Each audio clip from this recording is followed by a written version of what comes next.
ఓరు నాయన అమ్మి మనసు పాడైపోనదే. చిలక్కాయల డబ్బులు 3 ఏలుంది. మళ్ళీ జంతలో దాన్ని తగులుకుంటాడో ఏటో. ఈ రేత్రికి ఇంకా నిద్ర అట్టదు. పొద్దున్నే వెళ్ళిపోతానే అంది వీరమ్మ. అదేటత్త అలాగొచ్చినావు? ఇలాగెళ్ళిపోతానంటున్నావు. రేపుండి పిలుపు చేసుకుని వెళ్ళు. అయ్యి ఒక్క పూటకి ఏటవుతాడు? ఏటవదలయ్యే దొంగో ధైర్యం చెప్పి తను పడకేసింది సత్తి. ఆలోచనలతో బుర్ర పిచ్చెక్కిపోయింది వీరమ్మకి. ఇక మరి నిద్ర పట్టలేదు. రాత్రి కరుగుతోంది. కాలం గడుస్తోంది. వీరమ్మ మనసు లెక్కలు వేసుకుంటోంది. ఏరమ్మత ఏటలగైపోనావు? దాలప్పుడు పిన్ని కూతురు అడిగింది. ఏం లేదే, 2 రోజులు అయిపోయినది ఇల్లొగ్గి. గాలి ఇల్లు కాసి వెళ్ళిపోనది అంతే. అయితే మా ఇంట్లో వారాలు అనుకుంటున్నాము, పిలుపు చేయాలని వచ్చినాను. ఇగో మన దాలిగడి ఇంటికి వచ్చినాను. వచ్చినప్పుడు ఇసుకదంతులు కూడా తెచ్చినాలే అంది. ఆ పిల్ల కడుపు కాస్త ఎత్తుగా ఉండడం చూసి ఎన్నో నెలమ్మి అడిగింది. 4 అత్తా. మరి ఇంకా పనిలోకి వెళ్తానావేటి? నా కొడుకు ఎలగంపుతున్నాడే నవ్వుతూ అడిగింది.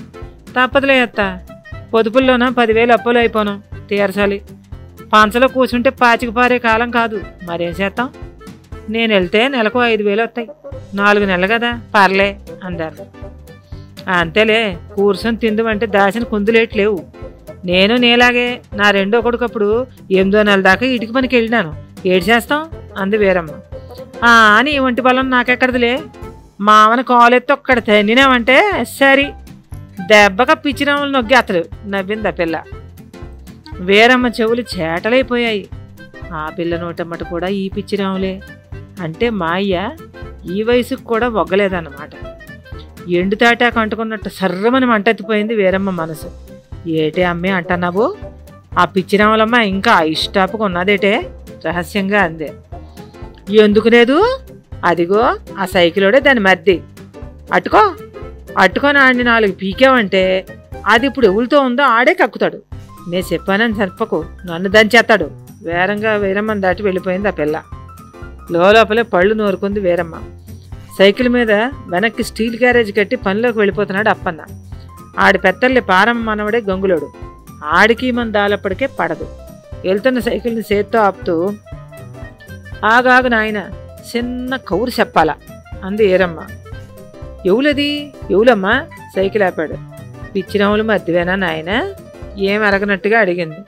అవునక్క, ఏటి కౌరు అన్నాడు అప్పన్న. ఏటీ లేదు, ఆ రాములమ్మ ఎక్కడ నాయన అంది. దానికి ఓ రూట్ లేదక్క, తెలదు అన్నాడు.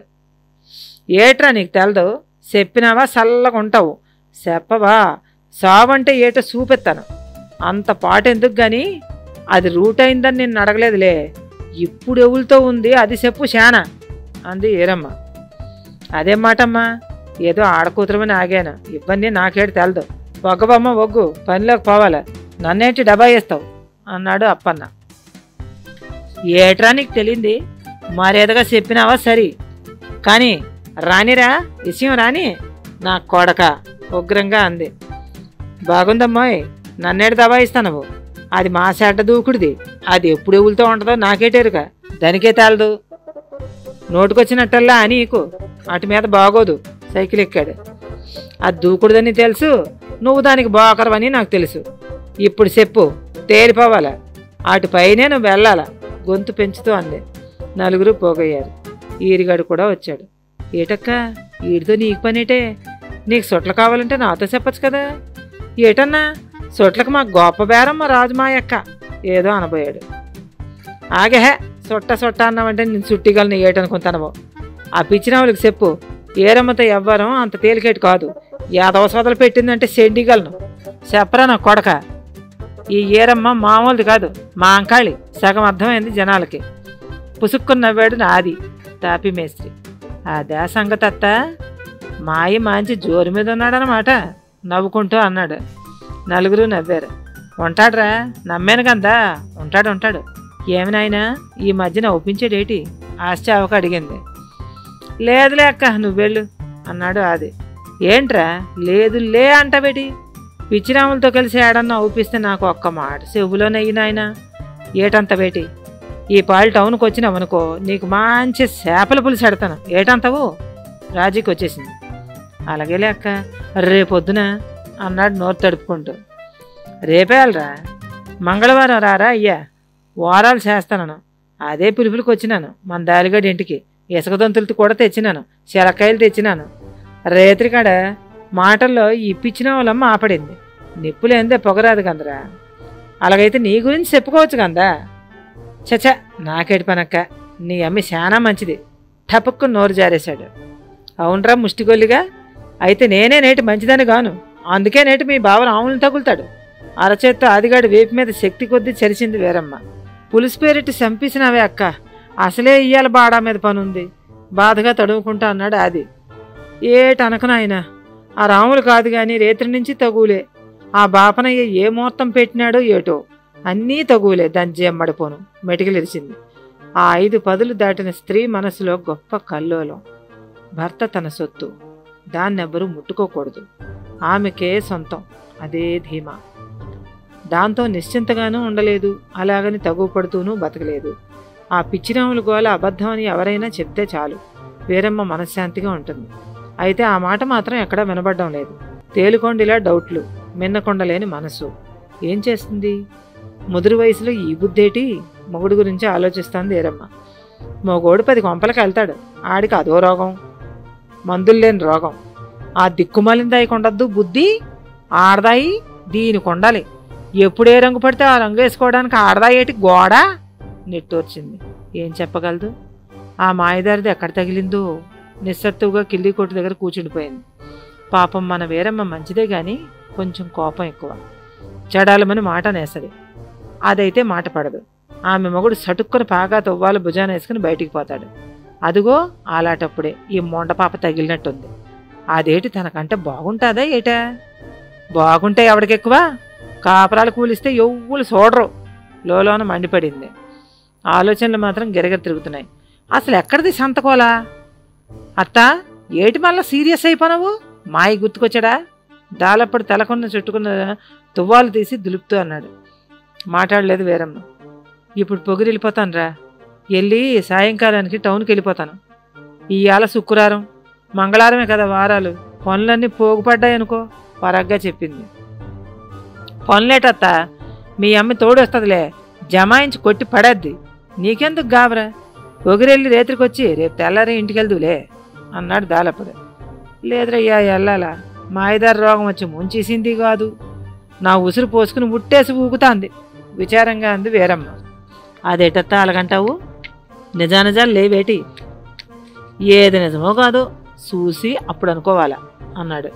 కాదులేరా, నాకు అర్థమైపోయినది. ఉంది, లేందైతే కాదు. నిప్పు లేందే పొగరాదు. 3 పిల్లలు తెల్లట్రాది, పిల్లలా పిల్లగాయలు, మూగుడా లేడు. ఏం చూసుకుని ఈ సిన్నిలు స్వగతంలోలా అంది. దానికి ఏటుంటే మనకేలా, లేకపోతే మనకేలా. మాయ మంచోడలే అత్త, బెగులు పడక దాలప్పుడు నిదానంగా అన్నాడు. ఏట్రాని పద్ధతి? కొంపకోలు నేనేడుతుంటే ఈ చిత్రంగా చెప్తావు? దానికి బుద్ధి లేదు సరే, ఊరంతటికి ముసిలోడు మీ మాయకొండాలా? పిల్లలు ఎదిగారు, పెళ్ళిళ్ళు అయ్యాయి, తాత అయిపోనాడు. మీద నుంచి నేను చక్కగా కాపాడుతున్నాను, ఇంకేటి? కోపం వద్దన్న తన్నుకొచ్చేస్తుంది వీరమ్మకి. సర్లే, ఈ పాలికి నేను వెళ్ళిపోతాను, నువ్వు అమ్మి నీ పిల్లడు ఖచ్చితంగా రావాలా లేస్తూ అంది వీరమ్మ. అమ్మా, టౌన్లా ఈసారి నాకు గాజులు వేయించే. ఓబిఎస్ సెంటర్లో నాకు గొప్ప కొట్లు ఉండిపోనాయట. తలనూని, షంపిన్లు, బొట్లు, జుంకాలు చెప్పుకుపోతాను సత్తమ్మ. సార్లే ఆపే, వింటుంటే కొట్టే కొనమంటావు. నీ యాల్ది గాజులు అన్నావు బాగుంది, ఆశ కొంతుండాలి సిరాగ్గా అన్నాడు దాలప్పుడు. మా అమ్మని అడిగింది గాజులే, తక్కిన వల్ల నువ్వే కొనాలా నవ్వు బిగబట్టింది సత్తమ్మ. ఏటి నేనా? తుల్లిపడ్డాడు. మరెవులు కొంటారేటి? ఆ పక్క పారమ్మ మనవడు గండడు కూడా కొంటాడంట, రెడీ కట్టుగా ఉన్నాడు. సరేనా అంది నవ్వుతూ. గండడు ఊసిరాగానే అరికాయలు మంట నెత్తికెక్కిపోయింది. తలపాగా తీసి పటపటా దులిపేశాడు దాలప్పుడు ఫీలింగ్స్ అన్నీ అందులోనే ఉంటాయి. ఏటే కూసావు? కొవ్వేటి? ఆడిని కొంటాడా? నేనుండగానే సత్యాననుకున్నావా ఏటి దొమ్మరదానా? ఒక్కసారిగా లేచిపోయి దభీమని సత్యమ్మని వీపు వంచి ఆగి కుమ్మేశాడు దాలప్పుడు. ఈ హఠాత్ పరిణామానికి అదిరిపోయింది వీరమ్మ. ఓరు నాయనో, నన్ను చంపేశాడురా, కుమ్మేశాడు నాయన, ఈ పిరిగిపోనది, ముష్టిగాండడు, సచ్చాడు కాదు ఈ మొగుడు మొండా కొడుకు. శోకాలు పెడుతూ వీధిలోకి పరిగెత్తి నడివీధిలో కూలబడిపోయింది సత్యమ్మ. నిజంగానే గట్టిగా గుద్దీశాడు దాలప్పుడు. నలుగురు పోగయ్యారు. లేచి నించోలేకపోయింది సత్యమ్మ. గుండెల్లోకి నొప్పి ఎగదన్నుకొస్తాను. అదేట్రా నీ జిమ్మడిపోను, ఈడుకే కారం మనిషి, ఎంత పెళ్ళమైతే మరి ఇలా కొడతారట్రా? ఏరమ్మ తిట్టింది. సొట్టపోళ్ళు వచ్చారని లేదు, ఆడదాయనని లేదు, ఈడుకో రాగం రాను మెటుకులు ఇరిచింది సత్యమ్మ. లేకపోతే దొంగనా కోతరా, నేను కాకుండా గాండడు కొనాలే, ఆ గాండడి పేరెత్తి ఆడి గురించి మాట్లాడతావటే రేగిపోతూ అన్నాడు దాలప్పుడు. అంటే కొట్టేస్తావేట్రా, ఏటనుకుంటానవేటి, సరదాకో మాట అంటే చంపేస్తావా? పక్కనున్న పెద్ద మనిషి దబాయించాడు. ఈదిలోకి పారొచ్చింది కానీ లేకపోతే నిజంగానే చంపేద్దును రోషంగా అన్నాడు. సర్లేయస్ లేగో లేగో అమ్మా, ఆడంటే ఈడికి పడదని తెలిసి ఎందుకు అలాగంటావు, లేగు లేగు సింహాచలం అన్నాడు. తలో మాట ఇద్దరికీ సమానంగా బుద్ధి చెప్పారు. మెల్లిగా మూలుగుతూ తిట్టుకుంటూ లేచింది సత్యమ్మ. ఈ గందికిలో మరిసిపోను, మరి నేను వెళ్తాను దాలి లేచింది ఏరమ్మ. ఆగే అమ్మ, నేను వచ్చేస్తాను, ఈడితో పడలేను, నాకు కాపురమే వద్దు సత్యమ్మ భయంగా అంది. ఏడికెళ్తావే, ఏడు నాకు నోటి కూడెలగా సడన్గా అన్నాడు దాలప్పుడు. లోపల భయపడ్డాడు. ఎలా తలపాగేయడం, ఆ బుద్ధి నన్ను తన్నినప్పుడు ఉన్నాలా రోషంగా అంది సత్యమ్మ. సర్లేయే, మొగుడు పెళ్ళాలన్నాక కుప్పలుంటాయి, కసిరితే తనితేనే పెళ్ళం వెళ్ళిపోతే ఇప్పుడు ఇంక ఏ నా కొడుక్కి ఊళ్ళో అమ్మట పెళ్ళాలు ఉండరు సిరగ్గా అన్నాడు. మరైతే అవన్నీ నాకు కొంటావా అడిగింది సత్యమ్మ. అలాగేలేయే అన్నాడు. సరి, గొడవ మరలేదు. ఎంతమంది చదువుకున్న వాళ్ళలో ఈ అడ్జస్ట్మెంట్ చూడగలం? మా దాలిగాడు మంచోడే, ఆడి కోపం తాటాకమంట మురిసిపోయింది ఏరమ్మ. సరే రయ్యా, మీ గొల్లు అయ్యింది కదా, ఇక లెగిసి కొండబరువు గుండెకెత్తండి, నేను వెళ్తాను, అసలే నూనె గాలి మళ్ళీపోనది. మీ మాయి ఎలగొనడో. లేచి కొప్పు దూవుకొని నూనె రాసి ముడిచుట్టుకుంది. లక్స్ సబ్బుతో నొరగెత్తించి మొహం కడుక్కుంది. ఈ పాలు ఈ సబ్బే కొనాల, గొప్ప బాగుంది, ఆ సంతూరు బాగోలేదు, దీన్ని నొరగదానికి లేదు, వాసన లేదు గొనుక్కుంది. కొండలో తరవాణి కడుపు నిండా తాగింది. వెళ్లే ముందు మైండ్ ఫ్రెష్గా ఉండాలని తీరిగ్గా కూర్చుని చుట్టముట్టించింది. మళ్ళీ ఆలోచనల్లోకి మొగుడు సోరపాడొచ్చేశాడు. ఆ వెనకే పిచ్చిరాములు. చీమల పుట్టలాగా అయిపోయింది ముఖం. దాని తల్లి ఎలాగోలాగా ఆ సెట్టింగ్ ఇప్పేయాల గట్టిగా అనుకుంది. అమ్మీ పారయ్యే, వెళ్తాను లేచింది. నీలం కోక తిప్పి తిప్పి కట్టింది. తాడితేక తినేళ్ళత్త దాలప్పుడు ఎదురొచ్చాడు. ఇవ్వురా తినేసే వెళ్తాను బస్తా మీద కూర్చుంది. ఇరి ఇరి బయట నుంచి గట్టిగా పిలుపు వినబడింది. ఇవ్వులది తుల్లిపడింది. ఇరి దళగా పిలుస్తూ పంచలకు ఒంగోనొస్తూ కనిపించాడు సూరపాడు, ఈరమ్మ మొగుడు. ఏటి మాయే దాలప్పుడు ఆనందంగా పిలిచాడు. ఏట్రా మీ మాయ్యా తొంగి చూసింది వీరమ్మ. మొగుడే.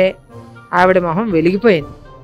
ఓలమ్మోలమ్మ ముండపాపడు ఆడే, ఓ ఎమ్మి ఇలాగ రాయే, మీ మాయ వచ్చాడే గట్టిగా కేకేసి సటుక్కుని సుట్ట గోడకేసి రాసేసింది. సూరపాడికి సుట్టంటే మహాసిరాకు. ఏటి మాయ ఇలాగొచ్చా నువ్వు, గుమ్మైపోనాను అనుకో, ఏటి కథ అని ఎదురెళ్ళింది. ఏటి చెప్పడమే ఇరి, నువ్వా మొన్నటి నుంచి లేవు, గొప్ప సిరాకైపోయినదనుకో, నువ్వు నాకు తోచలేదు, ఇక నేను ఎప్పుడు ఇల్లు గుర్తుకొస్తుందో అని బెగిలిపోనాను, అందుకేనే పని కాదని చెప్పి నీ కోసం నానే బయలుదేరిపోన్నా. సూరపాడు తేలిగ్గా కూర్చున్నాడు. బాగుందిలే, ఎటు వెళ్ళిపోతాను, ఇంకా 2 ఇళ్ళు ఉన్నాయి, పిలాల వచ్చేస్తాను కదా, ఎంతలోకి ఏడు తిరగబడిపోనావు, నీ పిల్లం ఎడిపోద్దేటి సంతోషం తొక్కిపెట్టి చేతిలో తేగ అతనికి అందించింది. తేగ నవ్వులతో అన్నాడు కదా, అయితే నువ్వు వచ్చేదాకా రాకూడదా, లేగులేగా వెళ్దాం, పిల్లం ఇంట్లో ఉన్నంతకీ తెలదు, అది ఒక్కసారి గడప దాటిందా అంతే గది, నానైతే నువ్వు లేకపోతే ఉండలేకపోనానే, వచ్చేసినాను, నా పిల్లం నా ఇష్టం, పేరావులుడా ఏటంతో నవ్వుతా అన్నాడు.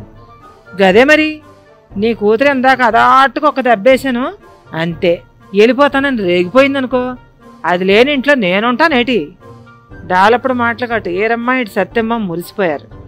ఏ భార్యనా అంతే మరి, నిన్ను వదిలి ఉండలేనే అంటే పొంగకుండా ఉంటుందా? ఏ వర్గం స్త్రీ అయినా, ఎంత చదువుకున్నా, ఏ కులమైనా, ఏ తెగ అయినా ఆడదే ఆడదే, స్త్రీ మనసే అంతా. ఛీ, అనవసరంగా ఈయన తిట్టినాను, ఆ పిచ్చినవులు తగల్లేదులే, తగిలితే తన కోసం వస్తాడేటి, తను వచ్చేదాకా సైలెన్స్గా దాంతోని గుమ్ముకుంటాడు గాని. మొగుడి మీద అనుమానాలన్నీ పటాపంచలైపోగా, రండ్రా సోమవారం రేత్రికి వచ్చేయండి ఫైనల్గా చెప్పింది ఏరమ్మ. మాయా పదెళ్దాం, ఇంకా చాలా పనులున్నాయి మొగుడితో బయలుదేరింది వీరమ్మ. సర్లేదాలిగా బొబ్బకేం ఉంది, పొగురులో తింటాంలే. మరెళ్ళతాను, మళ్ళా కలుద్దాం, వీధిలోకి నడుస్తా అన్నాడు ముసిలి సోరపాడు. తేగ నవ్వులతో మొగుడు వెనకాల నిశ్చింతగా నడిచింది వీరమ్మ. వెళ్తున్న వాడల్లా వెనక్కి తిరిగి దాలప్పణ్ణి చూసి కన్ను కొడుతూ చెయ్యూపాడు సూరపాడు. ఇక శిలగం సంగతి ఎప్పటికీ తెలియదు. ఈ జన్మలో రాముల్ని సూరపాడిని అనుమానించదు ఈరమ్మ. ఇద్దరు మొగాళ్ళు ఒకటైతే ఒక నిజాన్ని అబద్ధము చేయగలరు. దాలప్పుడే సూరపాడికి రమ్మని కబురు పెట్టాడని ఈరమ్మకి ఎప్పటికీ తెలియదు. కథ సమాప్తం.